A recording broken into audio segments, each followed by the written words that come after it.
Hi guys! Guys, ang pag-video key pala guys ay maaari tayong magka-violation kung mag-video key tayo na gawin nating content. Dahil guys, totoo yan guys dahil na-experience ko yun guys na nag-video key ako. Tapos, gipost ko. Live yun guys ha. Nung nakaraan naman kasi na nag-live ako, nag-video key ako, hindi naman ako nagka-violation.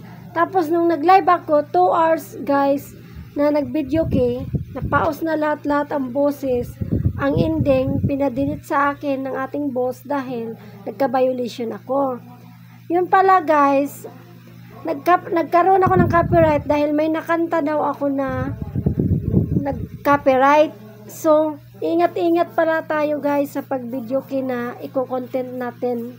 Lalo na sa live kasi meron palang mga kanta guys, yung mga kinakanta natin na violation pala na copyright.